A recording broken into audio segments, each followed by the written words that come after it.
sulat ni Apostle Paul at isang batitang apostol, mga kapatid. Hallelujah, ang ating Panginoon. Praise the Lord. Simulan natin, mga kapatid ko, ang araw na ito sa sulat ni Pablo sa Book of Romans, mga kapatid. Verse 1.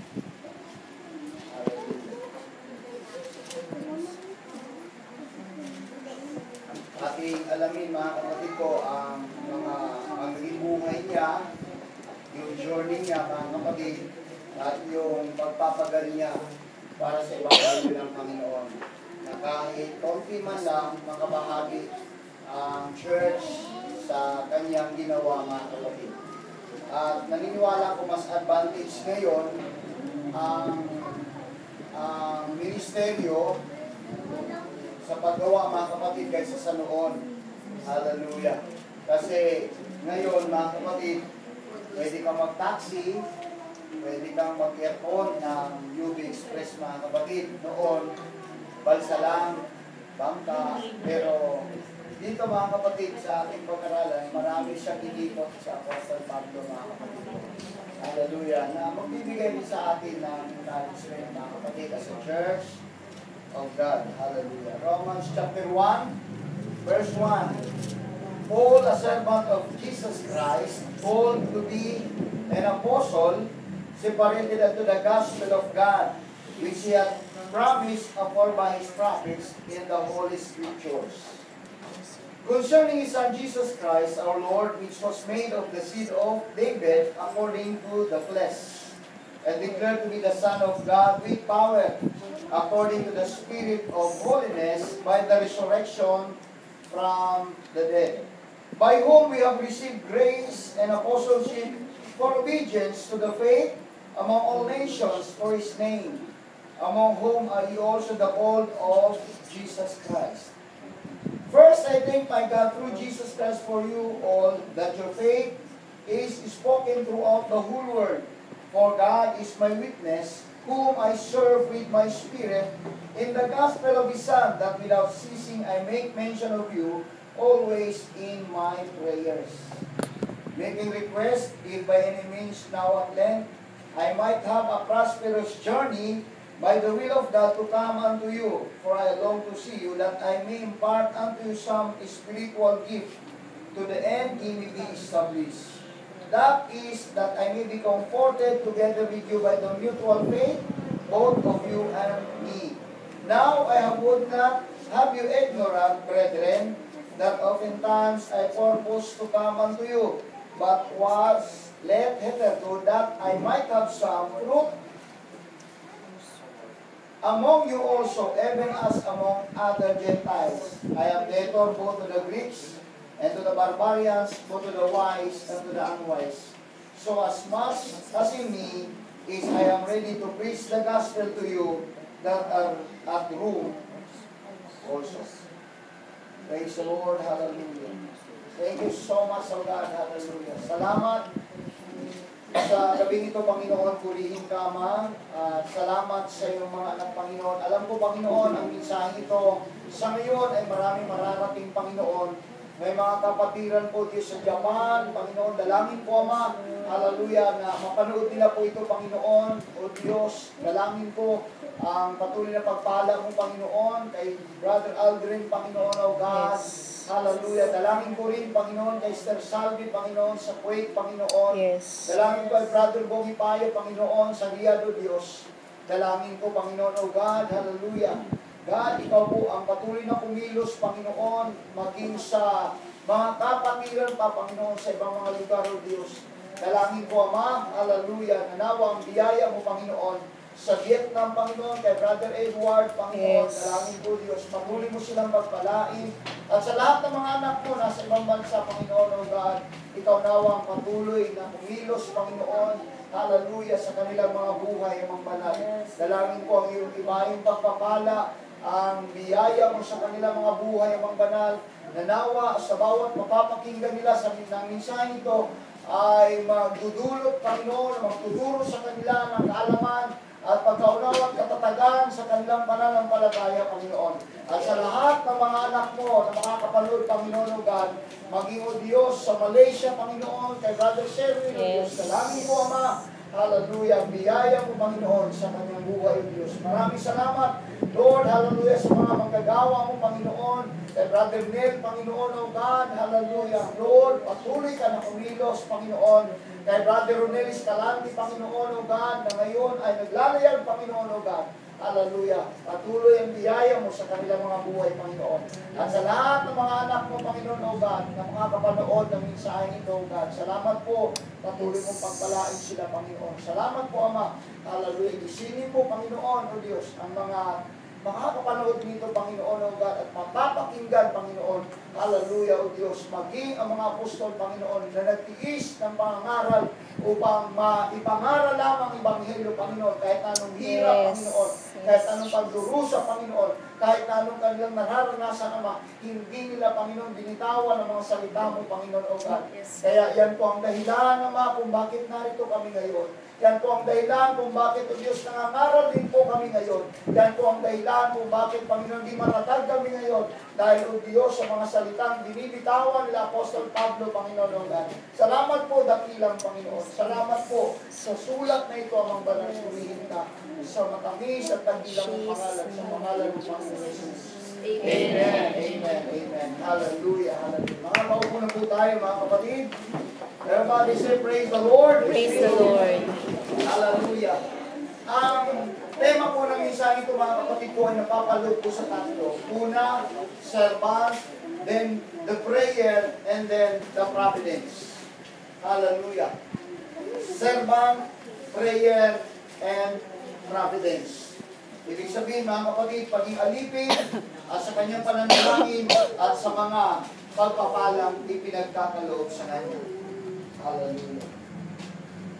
Dito, mga kapatid, sa sulat na ito ng Book of Romans, sulat po ito ni Apostol Pablo bilang isang alipin ng ating Panginoon Jesucristo at tinawag siyang apostle, called to be an apostle, separated to the gospel of God. Siya po ay tinawag para maging apostol, para mangaral ng Ebanghelyo. Hallelujah. Yun po yung kanyang titulo, mga kapatid ko, sa kanyang buhay. Ang salitang servant, mga kapatid, na naka-point kay Apostle Pablo na tuturo, mga kapatid ko, ng kanyang isang totoong commitment. Total commitment to serve Jesus Christ. Yun po yung pagiging isang lingkod at manggagawa ng Diyos. Everybody say amen. Amen. Pagka tinawag ka maging lingkod, mga kapatid ko, meron ka talagang total commitment sa Diyos. Na kahit ano mangyari, hindi ka pwedeng umatras. Yes. Ang umatras, talo. Yes. Amen. Ang umatras, hindi karapat dapat. Yun po yun, mga kapatid. Hallelujah. Kung ating papansinin ang buhay ni Paul dito, mga kapatid ko, masabi ko, siya ay isang may karangyaan na. Marangyan ang buhay niya. Tapos siya, nag-aral siya kay Gamaliel, mga kapatid. Pero nung tinawag siya ng Panginoon, nag-commit siya sa Panginoon, na paglingkuran niya ang Panginoon, mga kapatid, na hindi na masunod ang kanyang sarili, kundi ang Diyos na, mga kapatid. Amen. Tandaan po ninyo, hallelujah. Kapag ang isang tao, mga kapatid ko, na naglilingkod na sa Panginoon, hindi na po siya Diyos sa kanyang sarili. Amen. Amen. Amen. Amen. Pagka ang sarili mo pa ang nasusunod sa iyong buhay, Diyos ka pa sa buhay mo. Yes. Kaya nga, mga kapatid, naniniwala ko na ang pagiging isang lingkod o pagiging isang apostol ng Panginoon, pagiging isang pastor, pagiging isang teacher or evangelist or worker, mga kapatid ko, ay isang napakalaking pagkatawag mula sa Panginoon. Na kailanman pagka tinawag ka, nakakabit na ito sa iyo.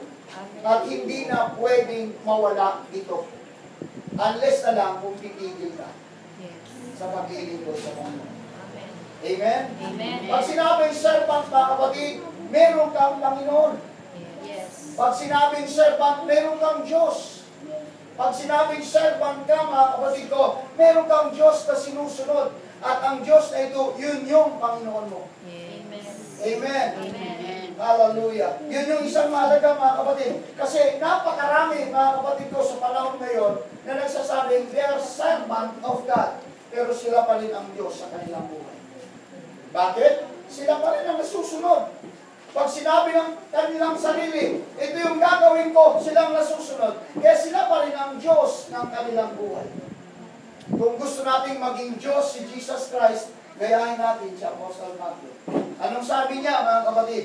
Sa Book of Galatians chapter 2, verse 20, kung bakit masabi natin na si Apostle Pablo lumalim sa kanyang pananampalataya, lumalim sa kanyang pagkakilala sa Diyos, mga kapatid ko, dahil hindi na siya naging Diyos sa kanyang sarili. Amen. Kundi ang Diyos sa kanyang sarili ay ang ating Panginoong Jesucristo. Anong sabi niya? Ako'y napako na kasama na ni Kristo sa krus. At ang buhay ko ngayon ay hindi ko na ikinabubuhay sa aking sarili, kundi ikinabubuhay ko, hallelujah, sa Panginoong Jesucristo na nagbigay sa akin ng buhay. Amen. Yun yung magiging isang lingkod.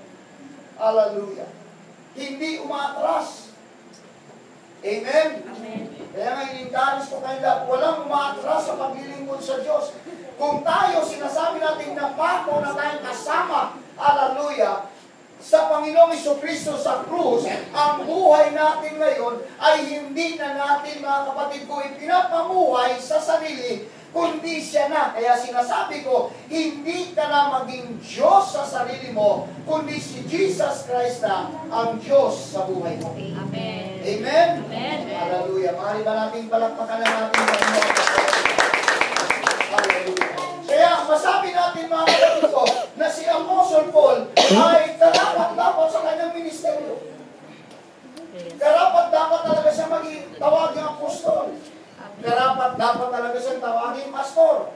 Hallelujah. Dahil nga, mga kapatid, sa kanyang ginawa, sa kanyang paglalim, mga kapatid ko, sa mga salita ng Diyos at sa kanyang pagiging malalim, mga kapatid, hindi na siya naging Diyos sa kanyang sarili. Bakit, mga kapatid ko? Tignan niyo ang Philippians 1:21, for to me to live in Christ, And to but to die die is is gain. gain. Hallelujah. So, ibig sabihin, hindi na siya natatakot sa kamatayan dahil ang buhay niya si Kristo. Amen. Amen? Yes. Hallelujah. Amen. Yun yung isang deklarasyon o salita ng isang tao, mga kapatid ko, na talagang nananangan sa pangako ng Diyos. Everybody say amen. Amen. Hallelujah.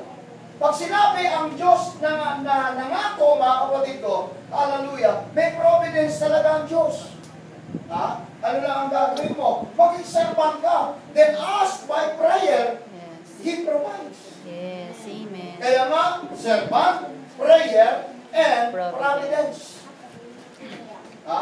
Alipin, pananalangin, at provision o mga ipinagkakaloob ng Diyos. Kaya naniniwala ko, mga kapatid ko, hallelujah, sabi ko nga, kapag tayo ay naging lingkod ng Panginoon, hindi natin, mga kapatid ko, ikakatakot ang anumang bukas dahil naniniwala tayo, mga kapatid, He provides. Yes. Ang mahalaga raw, hawakan lang natin ang mga sinasabi ng Panginoon. Hawakan lang natin ang mga pangako ng Panginoon. Masabi mo, mga kapatid ko, na nagtitiwala ka kung hindi mo na nasusunod ang sarili mo. Amen. Yun yung maganda.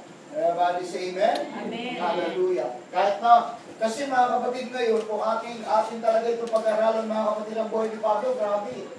Ha? Grabe, mga kapatid. Nasabi ko, mga kapatid, karapat-dapat lang talaga siyang magsulat na ako'y napako ng kasama ni Kristo sa krus. Yes. Ha? Ang mamatay kay Kristo pakinabang dahil matindi talaga ang dedikasyon niya sa Panginoon. Yes. Ha? Hindi siya umatras sa anumang labanan, mga kapatid. Hindi ko sinasabi, hindi nakakaranas si Paul ng problema as a pastor of church, mga kapatid, of the church, mga kapatid ko. Nakakaranas siya. Pero ang kagandahan lang doon, hinawakan niya, mga kapatid ko, ang pagiging isang lingkod ng Panginoon at pagiging isang alipin ng Panginoon. Mayroon bang alipin na mas mataas sa kanyang Panginoon? Wala.